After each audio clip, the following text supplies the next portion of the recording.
Shalom Bapak Ibu, Saudara yang kekasih di dalam Kristus. Selamat Minggu Advent keempat. Pembelajaran firman Tuhan bagi kita pada saat ini sangat luar biasa ya. Karena Minggu Advent keempat ada lilin 4, menandakan pendamaian yang dilakukan oleh Allah dengan mendamaikan dirinya kepada manusia oleh karena dosa, agar manusia mendapatkan anugerah, mendapatkan berkat pengampunan melalui kematian Yesus Kristus, dan agar manusia itu mendapatkan kehidupan dan kekekalan. Di sinilah Allah mau mengokohkan kerajaannya di bumi melalui orang pilihannya, yakni Daud, dan kerajaan yang kekal itu akan digenapi oleh Yesus sebagai Mesias. Oleh karena itu firman Tuhan saya akan membacakan kepada kita dari kitab 2 Samuel pasal 7 ayat 1 sampai dengan 16 demikian. Janji Tuhan mengenai keluarga dan kerajaan Daud.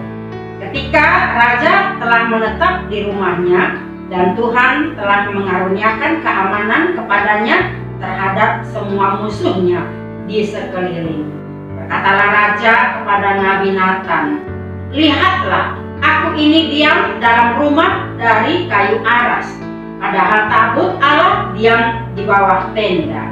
Lalu berkatalah Nathan kepada raja, "Baik, lakukanlah segala sesuatu yang dikandung hatimu, sebab Tuhan menyertai engkau."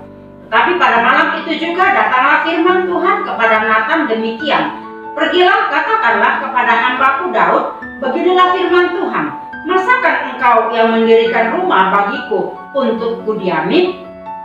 Aku tidak pernah diam dalam rumah sejak aku menuntun orang Israel dari Mesir sampai hari ini. Tetapi aku selalu mengembara dalam kemah sebagai kediaman.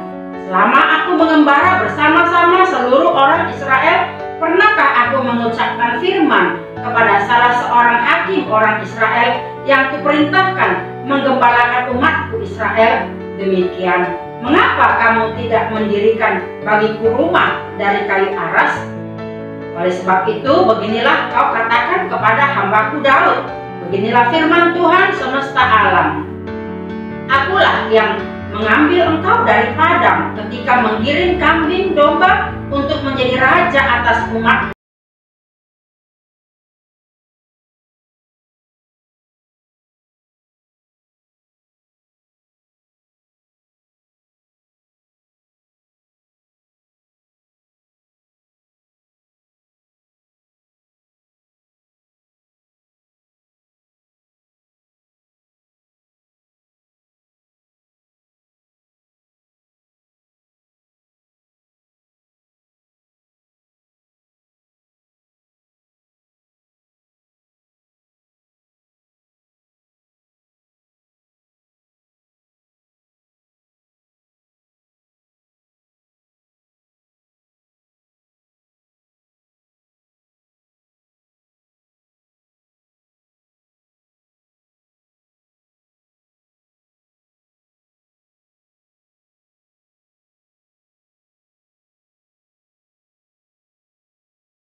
Tuhan.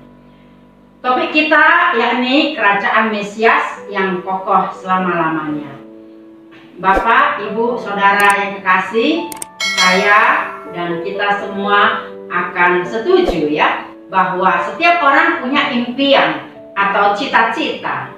Pada waktu kita kecil, orang tua atau orang lain akan menanyai, apa impian atau cita-citamu?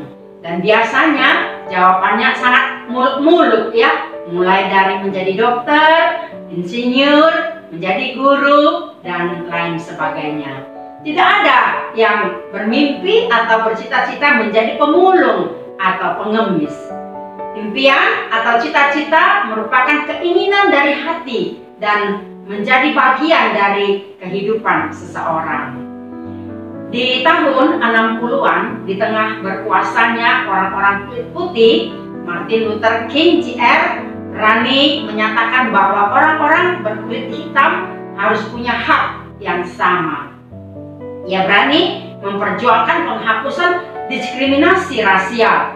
Pengikut prinsip perjuangan Mahatma Gandhi ini berjuang dengan menghindari kekerasan dan penumpahan darah. Di tengah pidatonya yang berapi-api, ia menyatakan mimpi dan harapannya bagi bangsa Amerika. Ia pun menegaskan bahwa hidup harus punya makna. Puncaknya adalah kejadian pada tanggal 28 Agustus 1963 yang sangat bersejarah. Di Washington DC, ia menyampaikan pidato untuk memperjuangkan persamaan hak. I have a dream. Itulah salah satu kalimat dalam pidatonya. Terbuktikah mimpinya itu? Ternyata keyakinannya justru berujung kematian. Pada tanggal 4 April 1968, ia mati ditembak. Namun, walau Martin Luther King Jr. telah mati, mimpi dan harapannya tetap hidup. Baru 40 tahun kemudian sejarah baru terukir di tanah Amerika, bahkan di dunia. Seorang Barack Obama terpilih menjadi presiden kulit hitam pertama di Amerika Serikat. Bapak Ibu Saudara yang kekasih, impian akan membawa hidup kita pada sebuah tujuan hidup. Impian akan membuat hidup seseorang menjadi lebih bermakna. Ia akan menjalani hidup dengan baik, bekerja dengan penuh kualitas, dan selalu ada kebaikan-kebaikan atau hal-hal yang positif yang ingin diwujudkan. Dalam perikop ini, bahwa setelah kemenangan-kemenangan dalam peperangan, keberhasilan Daud membuat strategi perang serta memohon penyertaan Tuhan dalam hidupnya, dan Allah mempromosikan dia menjadi raja, kemudian berhasil merebut kembali tabut perjanjian Allah dari tangan orang Filistin dan membawanya kembali ke Yerusalem. Seperti khotbah-khotbah kita yang lalu-lalu sudah banyak menerangkan tentang tabut perjanjian Allah. Kesuksesan ini tidaklah membawanya kepada lupa kacang akan kulitnya. Dari seorang gembala domba menjadi gembala manusia, menjadi gembala umat, menjadi gembala suatu bangsa yang besar. Akan tetapi membuatnya akan penyadaran diri bahwa Tuhan benar-benar memilihnya menjadi raja atas seluruh Israel. Dia merasakan bahwa Allah senantiasa ada di pihaknya. Dia senantiasa juga mengucap syukur bahwa kerajaannya dapat dibangunnya dengan bahan-bahan material yang sangat mahal dan berharga, sangat berkualitas, dari kayu-kayu aras yang sangat kokoh bangunannya. Dan itu artinya kerajaannya adalah kerajaan yang kokoh. Namun dia memiliki impian yang besar, cita-cita yang besar, bahwa masakan kerajaannya dibangun dengan bahan material yang mahal, sementara tabut perjanjian Allah tempatnya ada di kemah atau di tenda. Bukankah tabut perjanjian Allah akan ditempatkan di rumah Allah, yaitu bait suci? Daud ingin memastikan bahwa Allah menetap secara permanen di Yerusalem. Sekali lagi, ini adalah tindakan brilian Daud.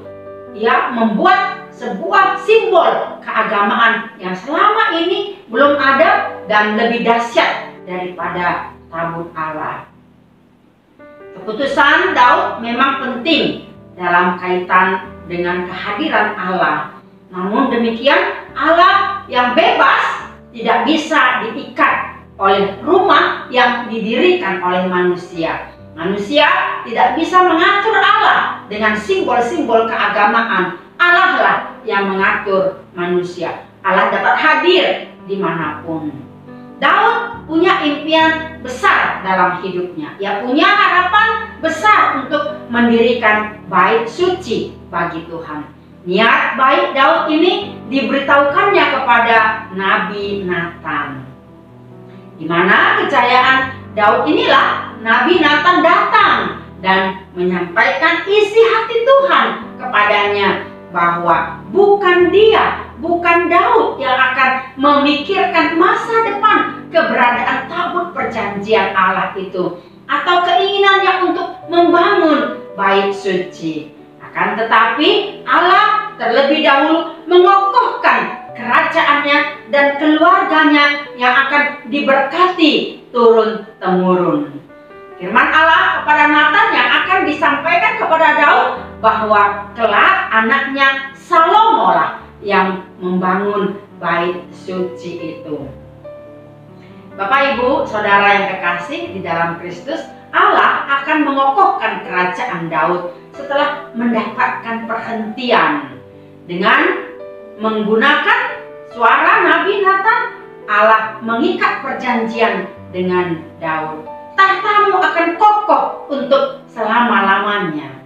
Sekalipun istilah perjanjian tidak dipakai dalam perikop ini, jelaslah bahwa Allah sedang mengikat perjanjian dengan Daud. Dalam Mazmur 89 ayat 4 sampai dengan 5, misalnya Allah mengatakan, "Telah kuikat perjanjian dengan orang pilihanku. Aku telah bersumpah kepada Daud hambaku. Untuk selama-lamanya aku hendak menegakkan anak cucumu dan membangun tahtamu turun-temurun." Janji ini bahwa tahta umat Allah akan selama-lamanya dan oleh keturunan Daud merupakan janji yang diberikan Allah kepada Daud.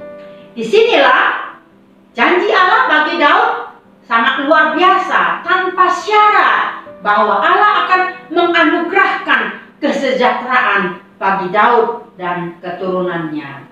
Ini adalah pernyataan kasih Allah yang mutlak, tidak tergantung dari tindakan manusia. Dengan janji Allah yang teguh ini, komunitas Israel dan bahkan dalam kekristenan hingga pada saat ini tetap harus di dalam ketaatan.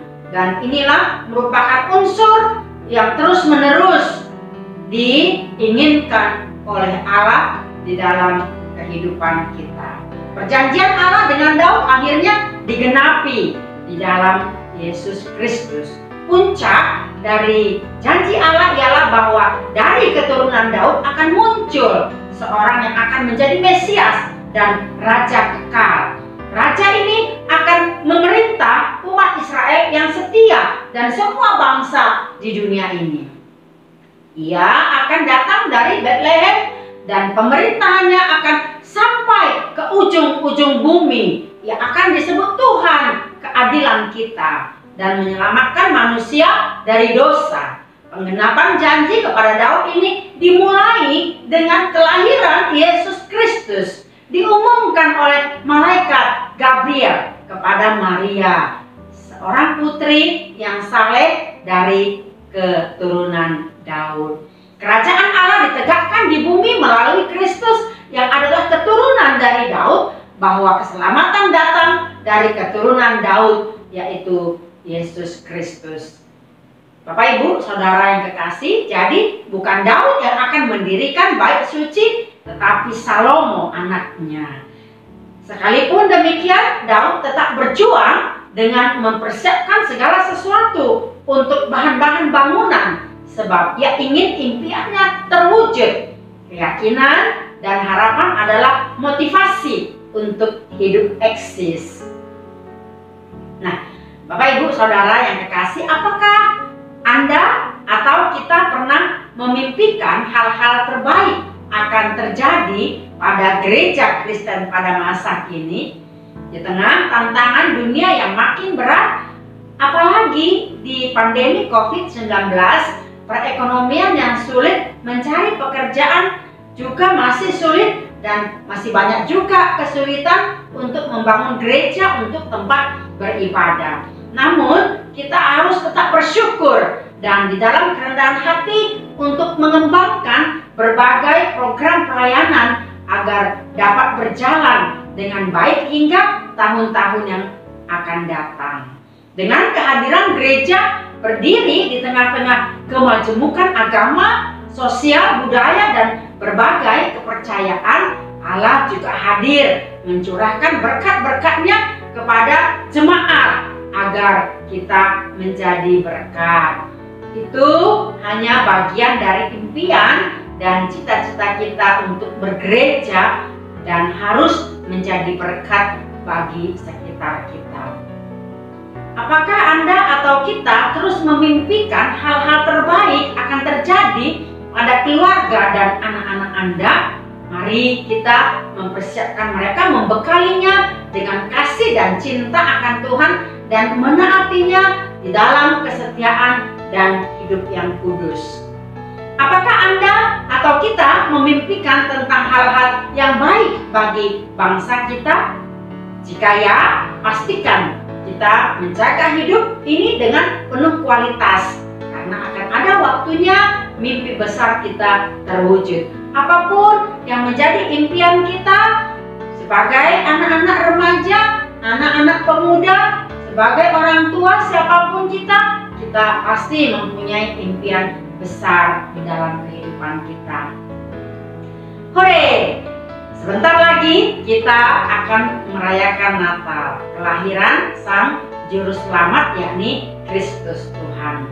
Mari kita persiapkan hati kita untuk menyambutnya, bersihkan hati kita, pikiran kita, totalitas hidup kita, dan ciptakanlah perdamaian. Berdamailah dengan musuhmu jika ada. Berdamailah dengan mertua atau orang tuamu jika berselisih. Berdamailah dengan pasangan hidupmu. Rujuklah, bersatu kembali. Ciptakan kebahagiaanmu dan anak-anakmu. Berdamailah dengan anak-anakmu.